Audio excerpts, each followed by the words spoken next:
Hello and welcome to this edition of the GBM Media Podcast from the Grace Baptist Mission Radio team. Over the next few weeks, we're dipping into the Serving Today archive with a series called Money, Finance and Work. If you've been with us recently, the contributor should sound familiar. It's Graham Jones who was with us for the series on the spirit world and poverty and prosperity. If you missed them, then you can go back and find them as they're still available.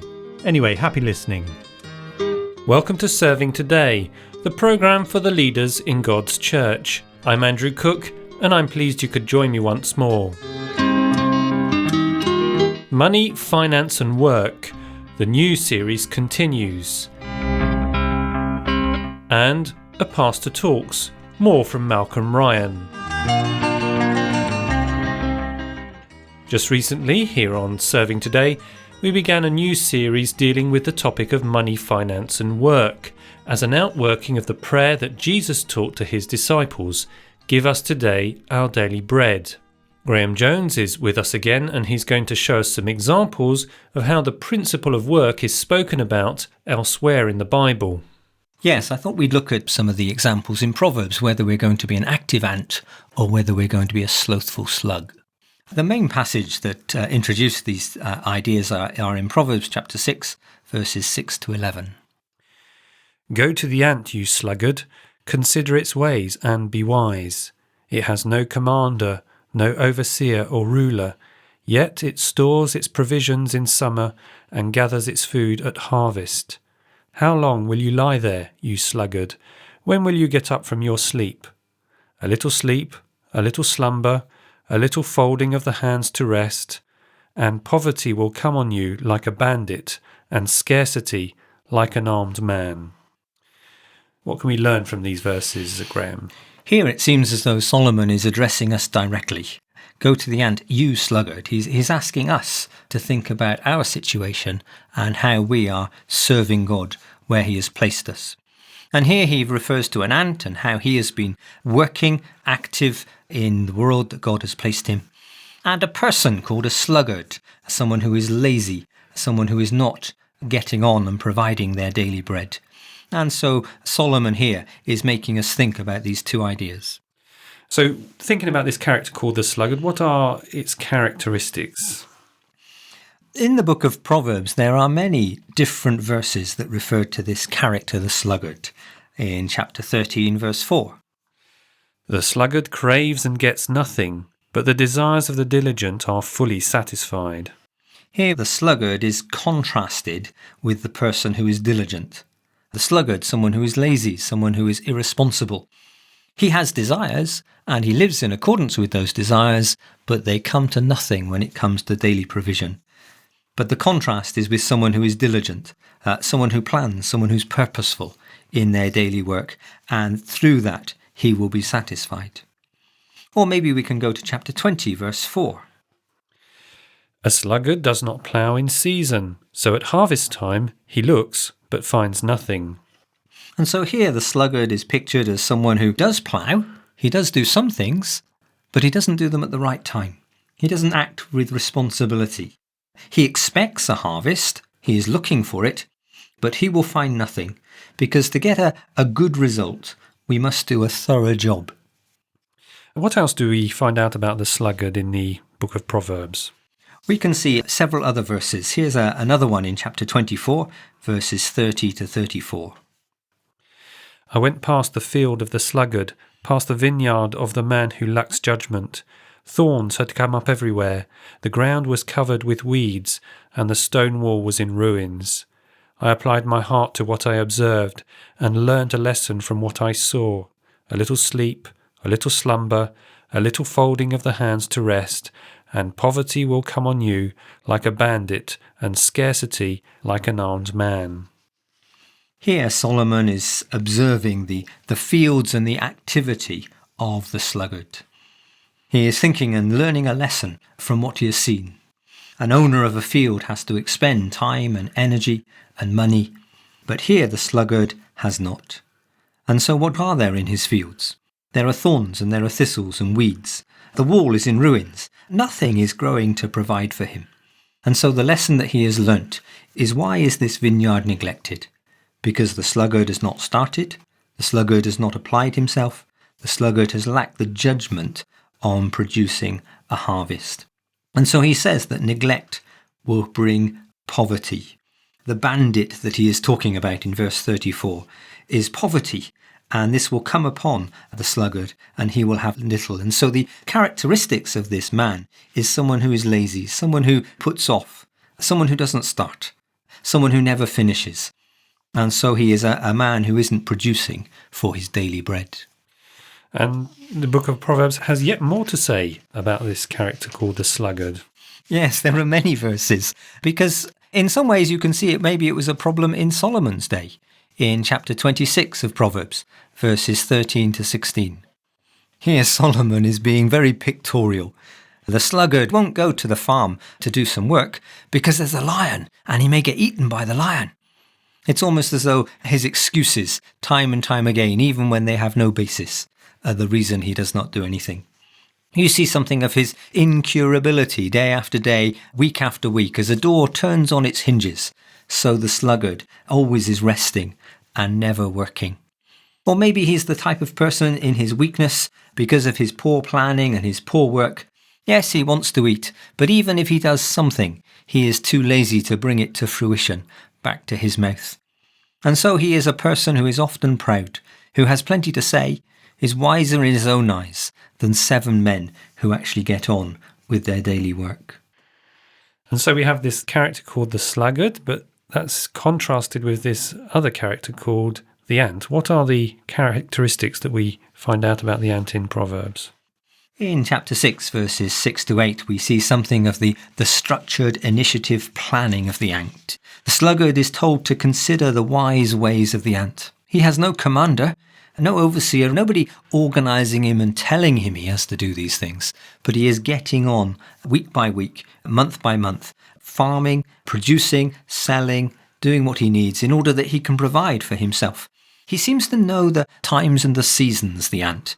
In summertime and at harvest, he is working hard to make sure he has what he needs. What else do we find out about the ant in Proverbs?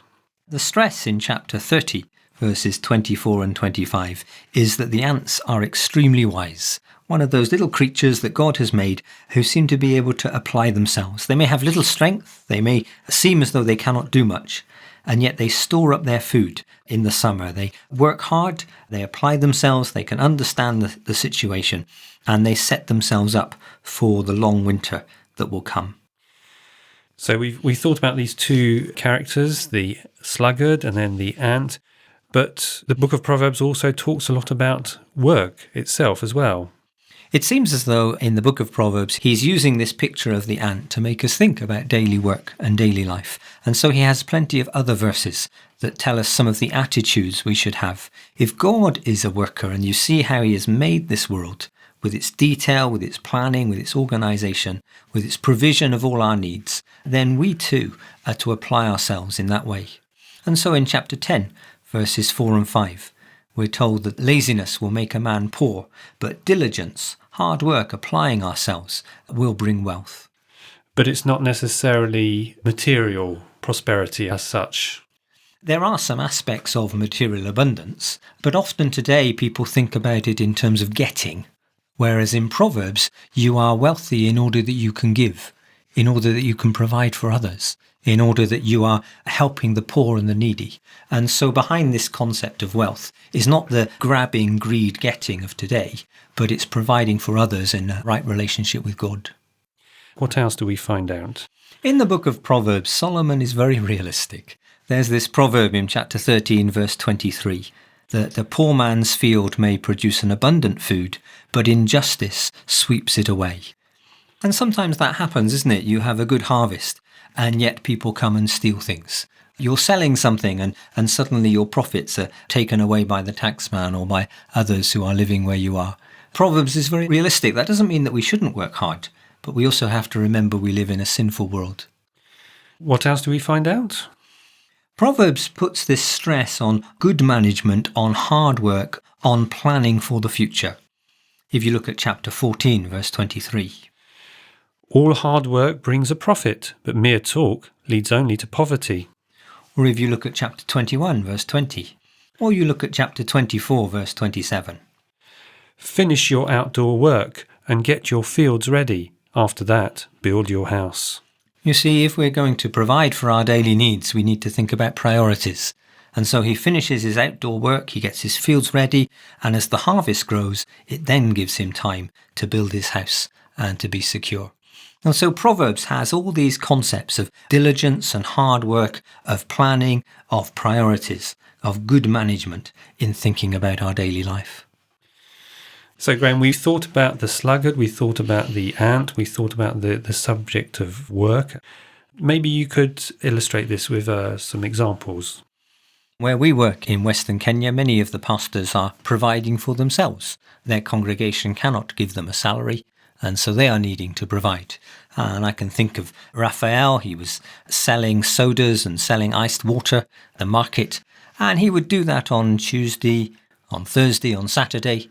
And he was saying to me that he wasn't being able to get enough from selling for those 3 days.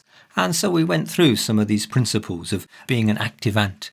And he began to realize that he, instead of going and visiting friends on Wednesdays and Fridays, he also needed to do some work on those days in order that he could provide more for himself and his family.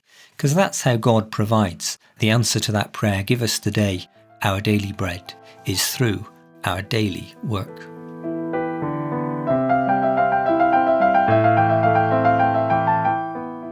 Asking God to give us our daily bread is both a practical and a spiritual expression of our faith in God the Father.